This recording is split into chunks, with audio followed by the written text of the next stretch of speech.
সবাইকে স্বাগত জানিয়ে আজকের রান্নার পর্ব নিয়ে আবার আমি হাজির হয়ে গেছি।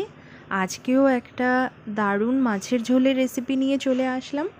আমার মায়ের হাতের একদম সাধারণ কিন্তু খেতে অসাধারণ কচুর গাঁঠি দিয়ে চিংড়ি মাছের ঝোল। আশা করছি রেসিপিটা আপনাদের ভালো লাগবে। আর কারা কারা আপনারা বাড়িতে এই রেসিপিটা করে খেয়েছেন অথবা কারা কারা কেমনভাবে করেছেন সবটা আমাকে কমেন্ট বক্সে জানাবেন। আজকে আমার মায়ের রেসিপি আমি শেয়ার করছি সঙ্গীতাস কিচেনে। প্রথমে চিংড়ি মাছ পরিষ্কার করে কেটে ধুয়ে বেছে নিয়ে নুন হলুদ মেখে এটা প্রথমে ভাজা করে নেওয়া হচ্ছে।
এবার কড়াইতে দিয়ে দেওয়া হলো সর্ষের তেল।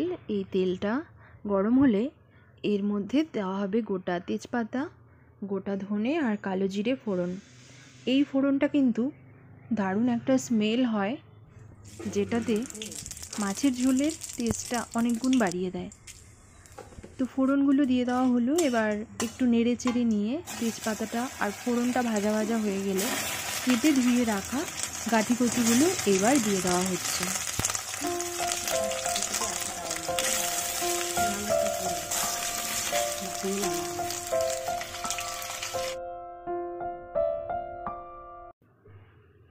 কচুর গাঁঠি দিয়ে নুন হলুদ দিয়ে এবার ভালো করে সাঁতলে নেওয়া হচ্ছে।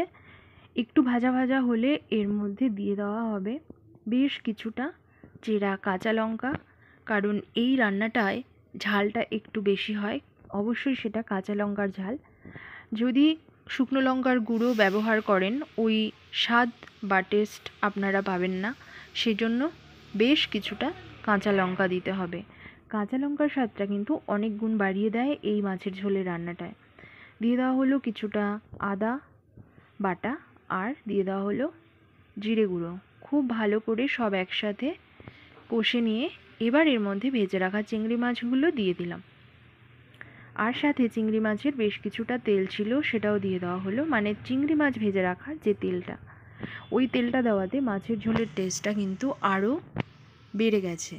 এইবার কচু আর মাছ আরও একবার ভালো করে সাঁতলে নিয়ে পরিমাণ মতো জল দিয়ে দেওয়া হলো, মানে ঝোল যতটা রাখা হবে সেই অনুযায়ী জল। এবার নেড়ে চেড়ে নিয়ে ভালো করে ফুটতে দিতে হবে হাই ফ্লেমে। একটু ফুটে এলে তারপর ঢাকনা দিয়ে ফ্লেমটা লো করে দিতে হবে, যাতে কচুটা সেদ্ধ হয়ে যায়।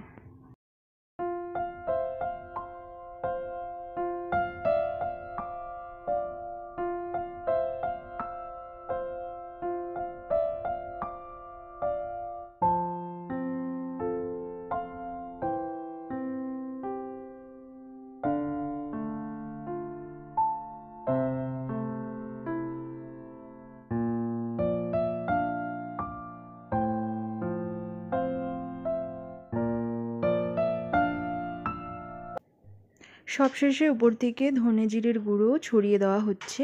এবার নেড়েচেড়ে নিলেই তৈরি চিংড়ি দিয়ে কচুর গাঁঠির ঝোল। কেমন লাগলো অবশ্যই জানাবেন। ভালো লাগলে অবশ্যই কিন্তু একটা লাইক করতে ভুলবেন না।